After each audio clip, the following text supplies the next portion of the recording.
Hello दोस्तों, विहान कहानियाँ में स्वागत है। रत्नागिरी नाम का एक बहुत बड़ा राज्य था जहाँ पर एक राजा रतन सिंह राज करता था। रतन सिंह बहुत ही बुद्धिमान और बहादुर राजा थे। वो अपनी प्रजा का बहुत ही अच्छी तरीके से ख्याल रखते थे। रतन सिंह में सिर्फ एक थी, वो पुरानी परंपराओं को बहुत ज्यादा मानते थे। उस समय एक परंपरा थी, अगर किसी राजा के वहाँ बेटी होती थी तो वह उन्हें मार देते थे। हम बेटियों को इसीलिए पसंद नहीं करते क्योंकि वो धोखेबाज होती है। बड़ी बड़ी होकर वो हमारे राज्य का नाम बदनाम कर देगी और मैं नहीं चाहता कि मेरी राज्य का नाम बदनाम हो। अब राजा की कई बेटियां हुई। राजा उनको परंपरा के अनुसार मरवा देते थे। इधर राजा रत्न सिंह का एक बड़ा बेटा भी था जो हमेशा उनके खिलाफ रहता था।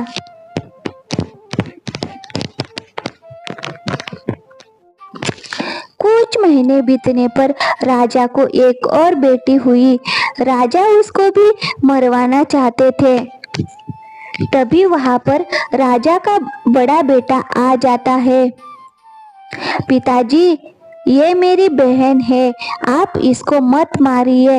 इस बेचारी ने अभी दुनिया भी नहीं देखी है, आपको पाप लगेगा। राजकुमार उदय, मैं इसको नहीं अपना सकता हूँ। तुम नहीं जानते, बेटों की तुलना में बेटियां धोखेबाज होती है। नहीं पिताजी, ये आपकी गंदी सोच है। अगर आप मेरी बहन को नहीं अपना सकते तो मैं इसको लेकर अपने राज्य से दूर चला जाऊंगा और वापस मुड़कर भी इस राज्य को नहीं देखूंगा। अब राजा रत्न सिंह भी राजकुमार उदय सिंह की बातों से सहमत हो जाते हैं। ठीक है, तुम अपनी बहन को लेकर मेरे राज्य से निकल जाओ। अगर वापस आने की कोशिश की तुम्हें सीधा मृत्युदंड दिया जाएगा।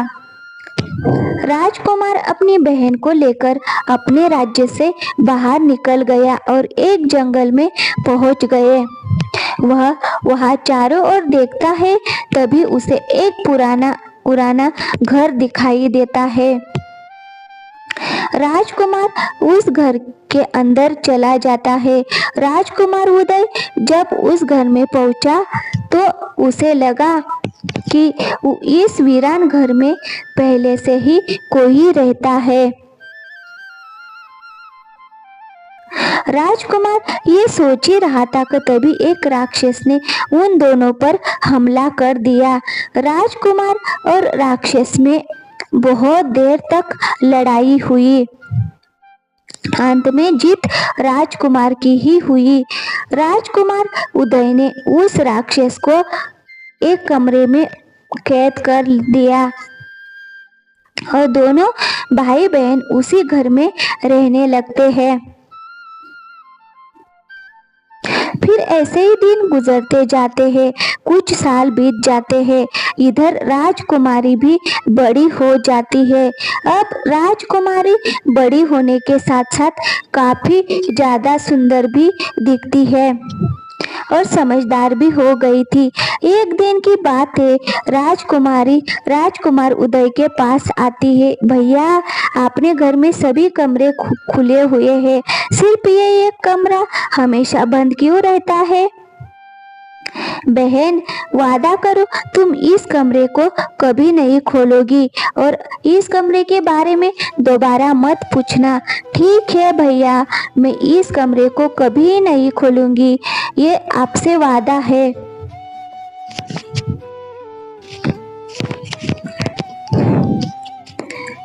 फिर राजकुमार उदय दिन भर जंगल में लकड़ियां काटते हैं और अपने काम में व्यस्त रहते थे।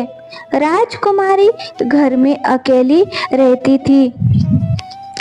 एक दिन राजकुमारी ने सोचा, देखती हूँ इस कमरे में आखिर क्या राज छुपा हुआ है, और देखने के बाद कमरा दोबारा बंद कर दूंगी। भैया को पता ही नहीं चलने दूंगी। ऐसा बोलकर राजकुमारी ने वह दरवाजा खोल दिया। जब राजकुमारी ने दरवाजा खोला तो उसने देखा कि कमरे के अंदर एक खूबसूरत नौजवान बैठा हुआ है। राक्षस ने अपना रूप एक खूबसूरत नौजवान में बदल लिया था। राजकुमारी राक्षस को देखते ही मोहित हो गई थी। हे नौजवान, तुम कौन हो और मेरे भाई ने तुम्हें इस कमरे में कैद करके क्यों रखा है? हे सुंदरी, मैं एक राजकुमार हूँ और तुमसे बचपन से ही प्यार करता हूँ। मैं तुम्हारे लिए यहाँ आया था, लेकिन तुम्हारे भाई ने मुझे यहाँ पर कैद कर दिया है। फिर दोनों आपस में बहुत सारी बातें करते हैं। जैसे ही राजकुमार के आने का समय हुआ, राजकुमारी ने वह कमरा दोबारा बंद कर दिया। फिर जब जब राजकुमार लकड़ियां लाने जाता, राजकुमारी वह कमरा खोल देती थी और वो राक्षस से मिलने जुलने लगी है। हे सुंदरी, कब तक हम यूं चुप चुप कर मिलते रहेंगे?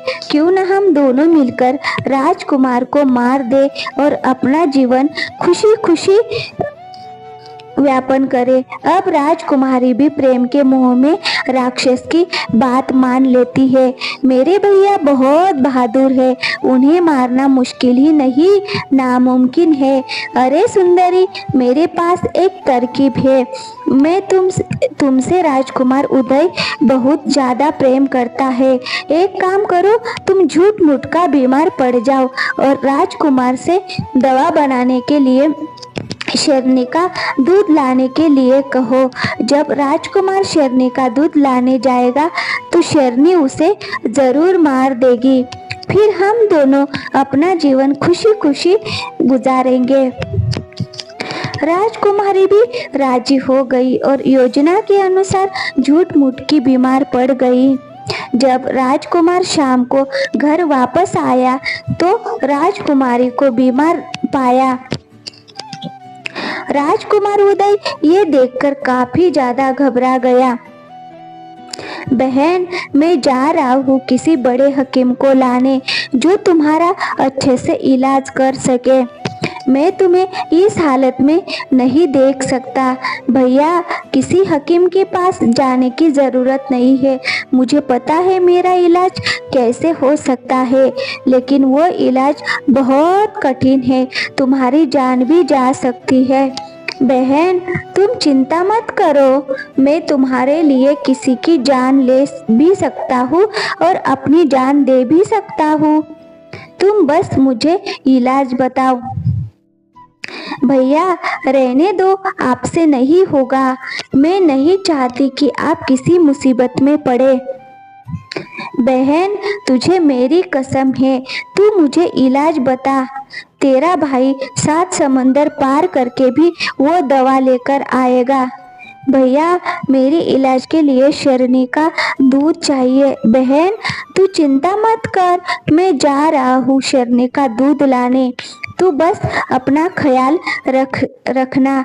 ऐसा बोलकर राजकुमार घने जंगल की ओर निकल जाता है।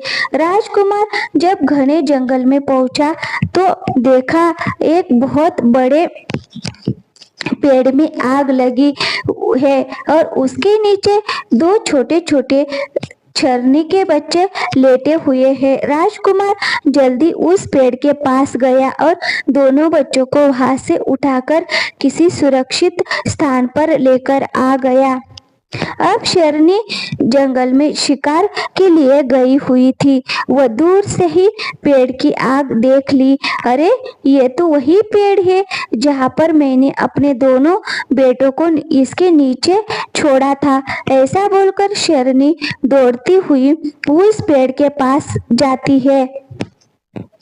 वह अपने बच्चों को नहीं देखकर बहुत व्याकुल हो गई। तभी उसकी नजर राजकुमार उदय पर जाती है। अरे मेरे बच्चे, तो शिकारी के पास है, अब मैं क्या करूं? जरूर इस शिकारी ने ही इस पेड़ में ही आग लगाई। मुझे इस शिकारी अपने